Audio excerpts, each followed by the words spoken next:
Welcome everyone to another Cook With Jase episode brought to you by Enliven Nutrition, Crema Coffee Garage and also Thought Fox Media.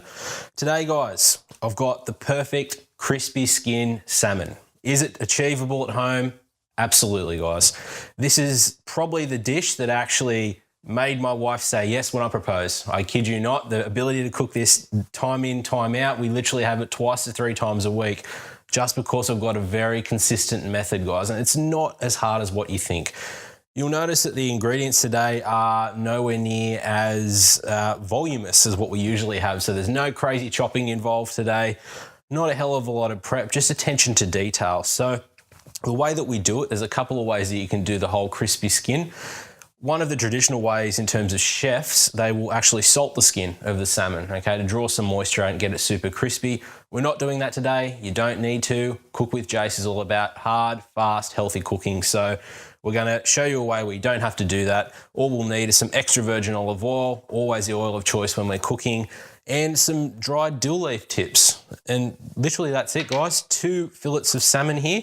These aren't super huge. You're probably looking around about 100 to 120 grams in your raw weight. That's going to give you around about 220 calories for each of those pieces there. Packed full of protein, packed full of omega-3, which is something that has got great anti-inflammatory properties, guys. It's something that everyone should be having more of within their diet.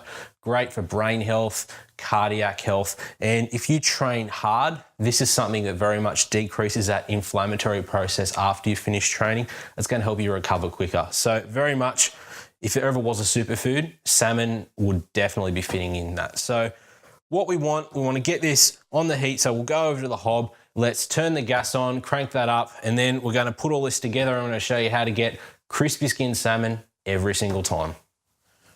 Okay guys, it's time to get this salmon on the heat, and this is where attention to detail really comes into it. So, non-stick cookware, even though we are going to use an olive oil there, this is something that is worth its weight in gold, guys. So that's stoneware, but any non-stick cookware, a decent brand, is going to get you out of trouble as well, because that's what's going to stop this from sticking and literally looking like a dog's breakfast at the end of the day. So let's get it on the heat, fire that up. Lucky enough to have a gas hob here guys, but if you've got something in terms of an induction or electric cooktop, give it time to heat up. That's the biggest thing that we need, okay? We want a decent heat coming off this pan, and the trick is to add the olive oil and add a decent amount to start with. Now I know what a lot of you are thinking, my God, he's just dumped in 300 calories worth of olive oil. We're not going to keep all of it in there, okay? We need it for a certain purpose, and that purpose is really to be that protective layer between the pan and also the salmon itself, the skin primarily, and it will stop it from sticking. Once we've actually got that nice contact point within here, we can actually mop some of it up and have some good paper towel handy for that as well. So we're not going to be absorbing all of those calories. So literally just swirl that around in the pan. And again, we want to make sure that the bottom of this pan has a very nice, even coating. Because if it doesn't, the risk of it sticking, and this is very dependent on your cookware as well, goes through the roof. All right, so there's a nice heat. So what we want when we put this salmon down, we're going to want a sizzle, all right, straight away. So grab a little bit of your dill leaf. And it's not quite hot enough at that point in time. We haven't got a sizzle and we haven't got it bubbling in the pan. So that's your best tester to know. And I literally just want to wait until you actually see that start to pop and a little bit of a bubble coming out. And it's starting to do that now. So get your hands in this, guys. Get it nice and dirty. And what I want you to do is once you sit that salmon down, I want you to move it around, okay? I really want you to get that contact point all around this pan, so that we don't have that sticking. So, beautiful. We've got a sizzle. We've got that contact point, nice. We'll grab the other one and exactly the same thing. Get that movement in there. So as you'll see, guys, in this pan, on the base of it, nothing has actually stuck, okay? We've got a good contact point. Yes, there is a lot of oil, but enter Mr. Paper Towel. Couple of sheets of this, scrunch it up, and literally grab that excess oil and soak it off. You just saved yourself 200 calories right there. Okay, so Keep that movement on that salmon. Now, around about a tablespoon of dried dill on the top, not on the sides, and literally just pat that onto the top of the salmon. So salmon and dill are best friends, okay? Really great flavour combination. And you'll see why I'm only doing this on the top of the salmon in a minute. All right, keep the movement on there. Really pushing that dill down so it doesn't fall off. Right, now's the time that we grab our tongs and we start to turn it. We're going to go side and then side back. So nice and gentle. Again, movement as soon as you do this so it doesn't stick and it creates another contact point. Same again. So we'll just move that salmon onto its side. The most important thing when you're cooking this, you want a fairly high heat, but I don't want it full bore, okay? We've cooked the salmon's skin probably about 3/4 of the way to actually getting to the point where it is burnt. We still want a little bit of cooking time left on that, and I'll show you why. So it literally is a little bit of a waiting game and just making sure you keep that little bit of movement on that salmon. So how can you use this? It's one of the things, if you want crispy skin, you're gonna have to eat it straight away. If you put this in the fridge, like anything, moisture content will come up out of this fish and it will go through and make the skin soggy again. So if you're gonna do crispy skin, guys, if you're gonna do it for the wife or the girlfriend to impress them, make sure you get the timing right because this doesn't take long to cook at all. All right. So I've got a nice amount of heat in this pan right now.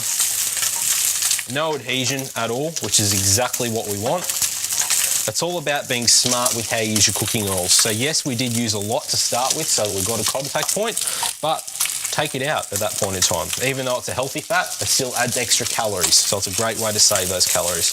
All right, so now we're gonna turn that salmon back over onto the skin and flip back to the other side. Again, movement because it's a new contact point that hasn't been cooked yet, the raw side of the salmon. And again, you see we don't have any adhesion there whatsoever. Nice and easy to move around in that pan. So, bring that heat down a little bit now. And literally what I want you to do, once you've got a nice seal on that other side, it's literally just flipping the salmon back over, again, not putting down on the skin side until right at the end when you know that it's cooked, and that'll just give that extra little bit of crispiness. And it's a foolproof method, guys. You don't have to cook the skin on the salmon down and then chuck it in the oven. I know not a lot of people have cookware that can actually go in the oven, so you can save yourself that. Get some standard cookware, non-stick, still a decent quality, and you're going to be okay. This is coming along beautifully. So cost-wise, how does this work out?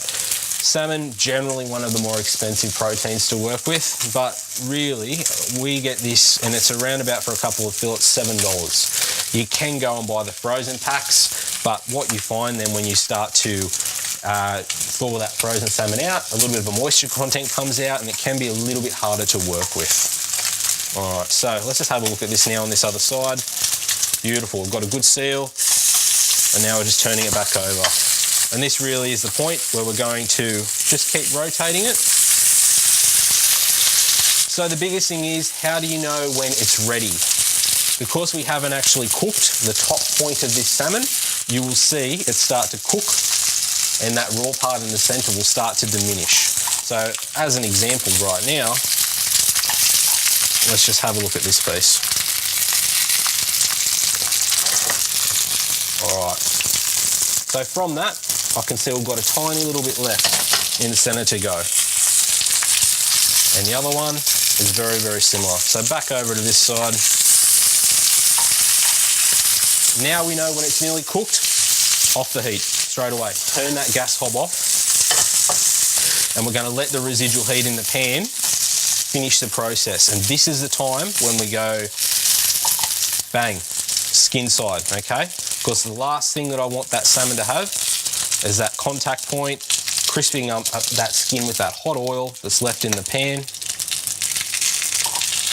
And that's it, guys. Crispy skin salmon. You haven't overcooked it every single time. That dill topping really is going to lift and elevate that salmon flavour. If you haven't tried dried dill leaf tips before, please give it a shot.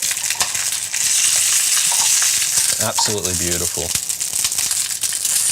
All right, now's the time that we transfer this into our serving plate.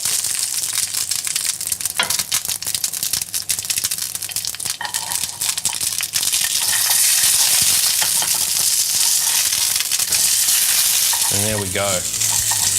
So if you aren't a fan of salmon, please give this a shot.